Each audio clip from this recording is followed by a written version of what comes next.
आपको बता दें कि जब ये मिलन हुआ यूसुफ जी, तो इस पर प्रशांत किशोर का भी बड़ा बयान आया है। कुछ लोग हमेशा, जैसा कि हमने पहले भी इशारा किया कि कुछ लोग चाह रहे थे कि ये दरार बढ़ता चला जाए, बढ़ती तो चली उनको जाए तो दरार। ये बुरा लगेगा ही कि लॉरेंस गैंग ने पप्पू यादव को धमकी दे दी है। इस पर आपकी राय क्या है? राजद वालों का दिल दुखा कि नहीं दुखा? गुस्सा आया कि नहीं आया? पप्पू यादव को धमकी। लेकिन सभ्य समाज में ऐसा नहीं होना चाहिए, कोई किसी को धमकाना नहीं चाहिए। पप्पू जी भी जनप्रतिनिधि है, माननीय सांसद है दुनिया के। गालियां भी दी उनको? नहीं, सब उचित नहीं है, सब समाज में इसकी कोई जगह नहीं है और ऐसा नहीं होना चाहिए। और तेजस्वी यादव को अपना छोटा भाई बताते हैं, तो अब क्या इस घटना के बाद छोटे भाई का फोन जाएगा बड़े भाई पप्पू यादव के पास? तेजस्वी करेंगे कॉल?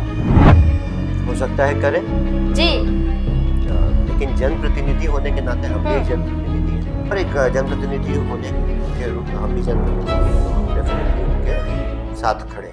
नमस्कार, हमारा नाम है समरीन और आपने देखना शुरू कर दिया है लाइव सिटीज। देखिए, बीते दिन की यानी कि 27 तारीख की बड़ी खबर थी कि आखिर लंबे अरसे के बाद एक हो गया था लालू परिवार और शहाबुद्दीन परिवार। आपने देखा कि जैसे ही ये मिलन हुआ था, कईयों ने अपनी आपत्ति भी दर्ज की। कई पार्टी के नेता ऐसे थे जिन्होंने साफ साफ बड़ा बयान दिया और कई बड़े बड़े कटाक्ष भी कसे थे। तो आज हम इन्हीं तमाम मुद्दों पर सीधी बातचीत करेंगे राजद विधायक यूसुफ सलाउद्दीन जी से। सबसे पहले बहुत शुक्रिया बातचीत के लिए। बहुत बहुत धन्यवाद जी, सबसे पहले तो हम आपसे जानना चाहेंगे कि बीते दिन आपने देखा है कि कैसे लंबे अरसे के बाद एक हो गया लालू परिवार और शहाबुद्दीन परिवार। तो हम आपसे जानना चाहेंगे कि आखिर उपचुनाव से पहले ये फैसला क्यों लिया गया? क्या डर था? डर गए थे लालू, डर गए थे तेजस्वी, डर गया था राजद? ऐसा है कि हम लोग तो ये जानते थे कि वो जो परिवार था वो कभी आरजेडी से अलग नहीं था। हाँ, बीच में थोड़ी सी और कुछ लोगों ने एक दूरी ऐसा बना दिया था, लेकिन वो परिवार कभी अलग नहीं था और राजद ने कभी उस परिवार को अपने से अलग नहीं माना। हमें नहीं लगता है कि आरजेडी के कोई भी नेता कभी भी ऐसी बयान दिए हों कि वो अलग है। तो कभी अलग नहीं थे और अब फिर से एक बार खुलकर जब वो सामने आ गए हैं तो अच्छा है। पार्टी, हमारी पार्टी मजबूत है, मजबूती के साथ हम लोग चुनाव में जा रहे हैं और उनके उस परिवार के साथ आने से निश्चित रूप से हमको लगता है और मजबूती मिलेगी। कभी अलग नहीं था, आपने बड़ी बात कह दी, लेकिन आपसे भी छुपा हुआ नहीं है यूसुफ जी। आपने भी देखा था कि बीते दिनों क्या कुछ नहीं हुआ था। आपने देखा था कि हिना साहब ने क्या कुछ बयान दे दिया था, यानी कि रिश्तों में दूरी आ गई थी, रिश्तों में खटास आ गई थी। तो फिर कैसे मनाया गया? कैसे ये दूरी कम हुई है? ऐसा है कि देखिए, जब हम लोग एक परिवार जैसे थे और कभी कभी परिवार में भी नाराजगियां होती हैं, लेकिन हम लोग कभी अलग नहीं हुए थे। और जहाँ तक निर्दलीय चुनाव लड़ लिया था हिना साहब ने, उनको राजद ने भी अवध बिहारी चौधरी को खड़ा कर दिया था। नहीं, देखिए, उनका ये मैडम का डिसीजन था जी। और मैडम ने खुद सार्वजनिक रूप से बताया था कि वो डिसीजन उन्होंने क्यों लिया था। एक बड़े रणनीतिकार जो माने जाते हैं, उन्होंने ही शायद ऐसी सलाह दी थी। अच्छा, तो ये बात तो पब्लिक डोमेन में, यानी कि आप बात कर रहे हैं प्रशांत किशोर की? नहीं, एक रणनीतिकार हैं जी, जिन्होंने ऐसी सलाह दी थी नाम भी और लेना गवारा नहीं है यूसुफ और जी ये को। उनका पर्सनल डिसीजन था। हाँ हाँ। और हमको लगता है अब उनको भी इस चीज का एहसास हो गया है कि आरजेडी में ही उनका फ्यूचर ज्यादा अच्छा है। तो जो लोग पहले साथ हुआ करते थे वो अब आगे भी साथ रहें, तो ये तो बहुत बड़ी खुशी की बात है। यानी कि एहसास हो गया है, और एहसास इस बार दोनों को हुआ है। यानी कि लालू परिवार को भी एहसास हो गया है और शहाबुद्दीन परिवार को भी एहसास हो गया है कि हम लोग एक दूसरे की जरूरत भी है और एक दूसरे की मजबूरी भी है। जी, देखिए, मरहूम शहाबुद्दीन साहब जो थे वो आरजेडी के एक मजबूत स्तंभ थे। एक बड़े लीडर थे, उनका उस क्षेत्र में प्रभाव था, सिवान, गोपालगंज, बिल्कुल बिल्कुल। सारण। और सही बात है कि उनके आने से जरूर पार्टी को भी बल मिलेगा हम्म। और राजद वहाँ मजबूत होगी, पूरे बिहार में ही मजबूत है देखिए जी, और ज्यादा मजबूती मिलेगी। और ज्यादा मजबूती मिलेगी। आपने इशारों इशारों में जिक्र कर दिया यहाँ पर प्रशांत किशोर का। आपको बता दें कि जब ये मिलन हुआ यूसुफ जी, तो इस पर प्रशांत किशोर का भी बड़ा बयान आया है। साफ साफ उन्होंने पूछ दिया है कि ये वही राजद वाले हैं ना, कि जो शहाबुद्दीन की मैयत तक में नहीं गए थे, कोई नहीं गया था, ना लालू पहुंचे ना तेजस्वी पहुंचे, उन्हीं के साथ आ गई है ना हिना साहब, उन्हीं के साथ आ गए हैं ना उसामा साहब। देखिए, कुछ लोग हमेशा, जैसा कि हमने पहले भी इशारा किया कि कुछ लोग चाह रहे थे कि ये दरार बढ़ता चला जाए, तो बढ़ती चली उनको तो जाए दरार। ये बुरा लगेगा ही। खलबली पहुंच मच गई है, लेकिन खलबली है वहां लेकिन इस पर। चीज को भी क्लैरिफाई कर दिया जाए, वो जी। कोरोना का दौर था, उस वो समय ही कुछ ऐसा था कि हाँ लोग हाँ। अब यहाँ तक कि अपनों की हम्म मैयत पे भी लोग नहीं जा पाते थे, हम्म तो कुछ वो कारण रहा। लेकिन उसके बावजूद भी, जहाँ तक हमें याद है, आदरणीय तेज प्रताप यादव जी, हम्म। उन्होंने वो वहाँ गए थे सिवान, और जी, उनकी मुलाकात उस समय भी सिवान गए ओसामा थे, से। कोई दिल्ली नहीं पहुंचा था, कोई मैयत वाले दिन नहीं पहुंचा था, कोई मैयत में शरीक नहीं हुआ था। जैसा कि हमने बताया कि वो जी, कोरोना का दौर दौर ही था। ऐसा था, उस टाइम ठीक है। ट्रैवलिंग पर हाँ हाँ। काफी रिस्ट्रिक्शन था। जी जी जी। इनफैक्ट लॉकडाउन का दौर था, लोग घर से बाहर भी नहीं हाँ निकलते थे, हाँ। ठीक है। तो ये सब कुछ कारण रहे हाँ, होंगे। और प्रशांत किशोर भ्रमित कर रहे हैं, जैसा कि अभी आपने कहा। अच्छा, ये बताइए कि जब आज मिलन हो चुका है लालू परिवार का और शहाबुद्दीन परिवार का, तो लालू ने, तेजस्वी यादव ने उसामा साहब को लेकर के क्या कुछ सोचा है?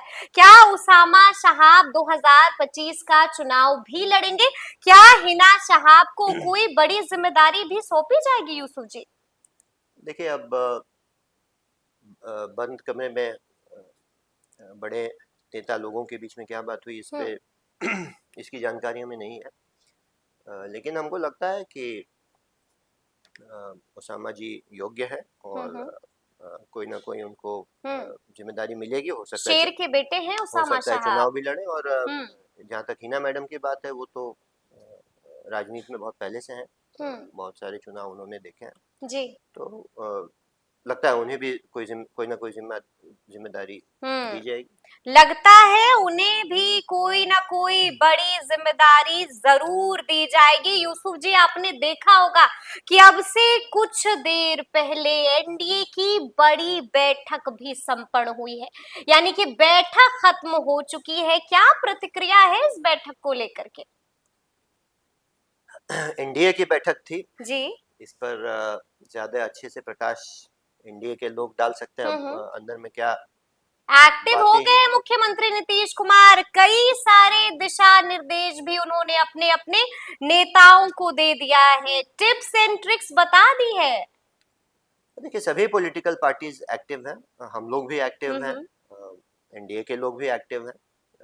अभी सर पर उपचुनाव है, हम्म। झारखंड में चुनाव है, बिल्कुल बिल्कुल। कई बिहार की पार्टियां झारखंड में भी चुनाव लड़ रही हैं, हम्म। तो अभी तो पॉलिटिकल सीजन है, तो हम्म। स्वाभाविक है कि सारे लोग एक्टिव दिखेंगे आपको। सारे लोग एक्टिव दिखेंगे। यहाँ पर डर है कि मुख्यमंत्री नीतीश कुमार वही पुराने तेवर, वही पुराने अंदाज में नजर आ रहे हैं। अब क्या होगा राजद का? अब क्या होगा आप लोगों का? अब क्या होगा महागठबंधन का यूसुफ जी? महागठबंधन मजबूत है, हाँ हाँ। और हम लोग अपने ट्रैक रिकॉर्ड पर लोगों को बीच जाएंगे। हम्म एक बार फिर से हम लोगों को याद दिलाना चाहते हैं कि हम लोग भी सरकार में आए थे हम्म। 17 महीने के लिए ही सही, जी। लेकिन इन 17 महीनों में बहुत बड़े बड़े काम हुए थे, बिहार को हम्म बहुत सारे सौगात मिले थे। 5.5 लाख नौकरियां, आदरणीय तेजस्वी जी का जो एक मैनिफेस्टो रहा, हम्म। वो तो तब था कि जब वो बिहार में फुल फ्लेजेड अपने दम पर सरकार बनाएंगे, बिल्कुल वो बिल्कुल मुख्यमंत्री जी। होते तब। हाँ, लेकिन वो पहली कलम वाली बात। पहली कलम वाली बात, जी। लेकिन उप मुख्यमंत्री रहते हुए, हम्म उप मुख्यमंत्री समझिए, मुख्यमंत्री के 10% पावर में होते हैं। हाँ बिल्कुल जी। तो उप मुख्यमंत्री रहते हुए भी हम्म उन्होंने 5.5 लाख नौकरी बिहार में देने का काम किया। टीचर्स को राजकर्मी का दर्जा मिला, हम्म जातीय जनगणना हुआ, हम्म आरक्षण का दायरा बढ़ाया गया। हम्म बिहार में इन्वेस्टमेंट समिट हुआ जिसमें लगभग 50,000 करोड़ का हम्म निवेश प्लेज किया गया बिहार को। जी। स्पोर्ट्स पॉलिसी बनी। हम्म तो कई कई सारे अच्छे काम हुए और बहुत कम हम्म समय में। तो एक झलक हम्म हमारे नेता में भी ने भी दिखाया कि हम्म आने वाले समय में अगर बिहार के लोगों का हमें इसी बात पर भड़क जाते हैं मुख्यमंत्री नीतीश कुमार। साफ साफ कहते हैं कि वो कहता है कि हमने नौकरी दी, अरे उसने कहाँ दी, सब तो हमने किया है। यानी कि आपको सुन के भी भड़क जाते हैं इस वक्त मुख्यमंत्री नीतीश कुमार। देखिए मिली जुली सरकार थी, जी जी। कोalition की गवर्नमेंट थी। हाँ हाँ। और दोनों का ही योगदान दोनों था। के प्रयास से ही हुआ। जी। लेकिन ये भी कहीं छुपा हुआ नहीं है कि ये किसका ब्रेन चाइल्ड था। ये नौकरी की बात सबसे पहले किसने हम्म इस मांग को सबसे पहले किसने उठाया था और वो मजबूती से इस कौन आगे लेकर जी गया जी था बहुत इसको? लोग तो जी। इस मांग को खारिज कर चुके थे कि संभव नहीं है। संभव नहीं है, लेकिन कहाँ से लाओगे लेकिन पैसा? हमारे नेता जी आदरणीय जी तेजस्वी जी। प्रसाद यादव जी ने इसको संभव करके दिखाया। हाँ हाँ। जो गांधी मैदान और बड़े बड़े बिहार के मैदान हम्म में पॉलिटिकल रैलीज में लोग बुलाए जाते थे, हम्म उन्होंने उसी मैदान में लोगों को बुलाकर नियुक्ति पत्र, नियुक्ति बिल्कुल पत्र बांटा। बिल्कुल। तो जी जी जी। ये हमको लगता है देश के इतिहास में बहुत कम ऐसा हुआ होगा हम्म जो जो इतना। इस तरह की तस्वीर जी देखने को जी मिली जी होगी। लेकिन यूसुफ जी, ये तो बताइए कि आज की बैठक में चिराग पासवान नहीं पहुंचे थे, सब ठीक है ना एनडीए में? क्या कुछ खबर आ रही है आप लोगों के पास? देखिए हम फिर से वही कहेंगे कि हम आरजेडी में तो एनडीए हाँ। के जो घटक दलों के बीच क्या चल रहा है उस पे टिप्पणी करने के लिए हम सबसे उचित व्यक्ति उचित नहीं है। व्यक्ति नहीं है। जी जी। लेकिन कहीं ना कहीं एनडीए में खटपट लेकिन है। खबर तो विपक्ष को सबसे पहले लग जाती है, सबसे पहले खबर आप लोगों को ही मिलती है। देखिए एनडीए में खिटपिट तो है और वो आज नहीं, आज के जी। पहले मतलब हर 10 दिन 8 दिन 15 दिन 2 हफ्ते पे हम्म कुछ ना कुछ होता दिखता है रहता है। हाँ। कि जो अ, केंद्र की जो बीजेपी सरकार सरकार है, है बिल्कुल जी। उसकी जो भी मतलब बहुत सारे ऐसे निर्णय मुद्दों है जी। निर्णय हैं जो बहुत सारे मुद्दे पे उनके अपने हाँ घटक दल के साथी भी बिल्कुल। उसके ऑपोजिट सवाल उठा स्टैंड देते हैं। लेते नजर आए। जी। तो कहीं ना कहीं एनडीए में मतलब खिटपिट तो है। खिटपिट है एनडीए में, यानी कि नीतीश कुमार और चिराग पासवान के दरमियान अब भी चीजें बेहतर नहीं हुई हैं। नहीं तो आज की बैठक में पहुंचते ना। आज की बैठक से तो ऐसा दिख रहा है कि कुछ डिफरेंसेस जरूर सीट खाली रह रहे गई, होंगे। तस्वीर वायरल हो गई सोशल मीडिया पर। मुख्यमंत्री नीतीश कुमार इंतजार करते रहे और नहीं पहुंचे चिराग पासवान। जी, जी। तो ये बहुत कुछ इंडिकेट करता है। इंडिकेट करता है। सब लोग समझ सकते हैं बिहार हम्म के लोग पॉलिटिकल सोच के हैं। हम्म और दो बखूबी समझ दो रहे जोड़ हैं। दो क्या होता है वो लोग खुद समझ सकते हैं। ठीक है ठीक है, लेकिन आज की ब्रेकिंग खबर आपने देखी ना कि लॉरेंस गैंग ने पप्पू यादव को धमकी दे दी है। इस पर आपकी राय क्या है? राजद वालों का दिल दुखा कि नहीं दुखा, गुस्सा आया कि नहीं आया? पप्पू यादव को धमकी। देखिए अब मीडिया में ही हमने वो क्लिप देखा, लेकिन हम्म अब वो कहाँ तक वेरीफाइड है, जेन्युइन ऑडियो क्लिप है, ये हम लोग नहीं जानते। हम्म लेकिन सभ्य समाज में ऐसा नहीं होना चाहिए, कोई किसी को हम्म धमकाना नहीं चाहिए। और पप्पू जी भी जन प्रतिनिधि हैं, माननीय सांसद हैं पूर्णिया के। गालियां भी दी और उनको? नहीं ये सब उचित नहीं है। बिल्कुल उचित नहीं है और सभ्य हम्म समाज में इसकी कोई जगह नहीं है। जगह नहीं है।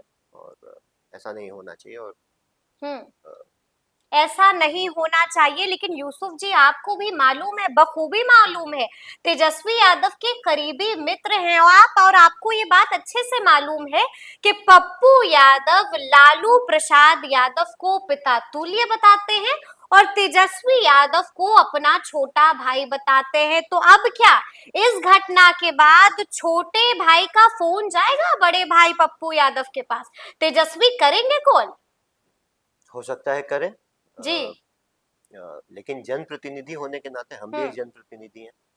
तो एक दूसरे जनप्रतिनिधि को अगर कोई ऐसे धमका रहा है, धमका रहा है गालियां दे तो रहा है, भद्दी भद्दी। तो ये जी। गलत है। और जैसा कि हमने पहले भी कहा, हम्म। सभ्य समाज जो है इस चीज की इजाजत नहीं देता। यानी कि आपका भी खून खोल रहा है, आपको भी गुस्सा आ गया है। हाँ, ये गलत है। गलत है, हाँ, नहीं होना वो तो चाहिए। समझिए देश के सबसे बड़े सदन जो होता है लोकसभा बिल्कुल के बिल्कुल मेंबर हैं। बिल्कुल जी। लेकिन कोई अगर वार्ड सदस्य भी है, कोई हम्म। वार्ड से भी जीता हुआ, तो वो भी एक जनप्रतिनिधि है, वो भी लोगों का नेतृत्व करता है, उनके ऊपर हम्म। भी जिम्मेदारियां होती है। और एक जनप्रतिनिधि होने के हम भी जनप्रतिनिधि हैं, तो हम डेफिनेटली उनके साथ खड़े हैं इस चीज में। साथ खड़े हैं उनके। चलिए एक आखिरी सवाल है यूसुफ जी, उपचुनाव की क्या स्थिति है, क्या होने जा रहा है? राजद कोई सीट जीत भी तो पाएगी ना, खाता तो खुल जाएगा ना, कि डायरेक्ट शून्य? एनडीए ने बैठक कर ली है, चार में से जनसुराज भी है। 3 सीट तो पहले है, महागठबंधन खाते के में तो खाते में अभी थी। है, लेकिन तो निकल भी जा सकता है। ठीक है, वो जनता तय करती है, लेकिन हम्म। हम लोग मजबूत स्थिति में हैं। और हमारे जो मजबूती है वो दिन ब दिन बढ़ रही है। हम्म। अ, सबसे बड़ी जनाधार वाली पार्टी है बिहार में हम्म। आरजेडी। मजबूत नेता है, अच्छा गठबंधन है हमारे पास नीति है, नियत है।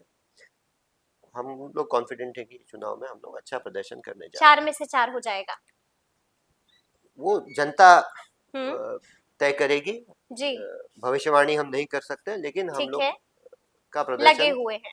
अच्छा रहेगा। हो सकता है पिछले बार का परफॉर्मेंस रिपीट हो या उससे हम्म। बेहतर भी हो सकता है। चलिए चलिए, तो ये थे यूसुफ सलाउद्दीन जी, क्या कुछ कहा है उन्होंने वो भी आपने सुना है। तो फिर ये पूरी बातचीत आपको कैसी लगी है, कमेंट करके हमें जरूर बताइएगा। तो ऐसे तमाम अपडेट्स के लिए ऐसे ही हमारे साथ बने रहिएगा और देखते रहिएगा लाइव सिटीज। बहुत शुक्रिया।